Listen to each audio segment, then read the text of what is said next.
Gedas jau 6 metus savanoriauja su proto negalią turinčiais žmonėmis, kuriuos jautriai vadina bičiuliais. Jis yra vienas pagrindinių Kauno Arkos bendruomenės įkūrėjų. Į savanorystės veiklą įsitraukė visa jo šeima – žmona Gintarė ir 4 poros vaikai. Tiek patys bičiuliai, tiek pats Dievas pakvietė šitam žingsniui, nes aš net jaučiau tam tikrą pasipriešinimą tai savanorystė.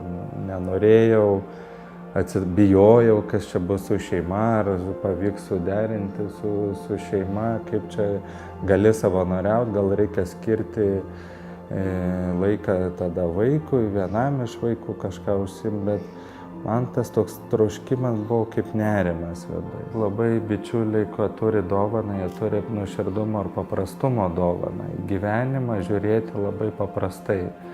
Ir aš kaip žmogus labai gaunu tokių paprastų dalykų, tokių gyvenimų pamokų. Nuoširdžiai džiaugtis, kas ir kas bevyktų, paprasta diena. Mylėti kitą asmenį tokį, koks jis yra. Ir aš manyčiau, tai aišku, to mokiniesi labai stipriai ir šeimoje, bet tokios tam tikros papildomos dovanos, ką gali gauti iš bičiulių. Man kaip žmonai tai ne visą laiką buvo lengva. Iš mano pusės tam tikrai irgi savanorystė, jisai duoda savo laiką bičiuliam dovanoja, aš turiu dovanot savo vyrą jiems. Ta prasme, kad aš turiu irgi dalintis tuo laiku, kurį galbūt jisai skirtų man arba vaikams. Bet mes turbūt nepalyginamai daugiau gavome, negu kad paaukojame.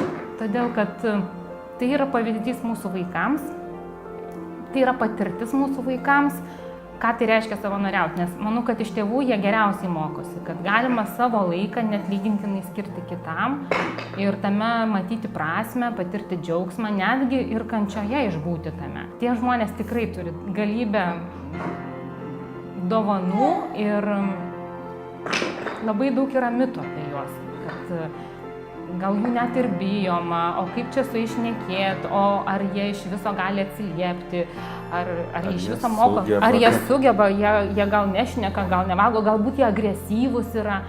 Sunku matyti, kiek vis dėlto yra neteisybės bičiulių gyvenime ir vis dėlto kaip trūksta tų paslaugų, trūksta iniciatyvų jiems. Pavyzdžiui, nemažai bičiulių tėvų yra senyvo amžiaus ir matyti, kad tu ne viską gali padaryti. Net ir jau imant savanoriaujant, negali tai šeimai padėti taip, kiek reikia jai pagalbos. Tai mano didžiausia svajonė tai yra, kad surastume galimybę pastatyti žmonėms gyvenimo namučius.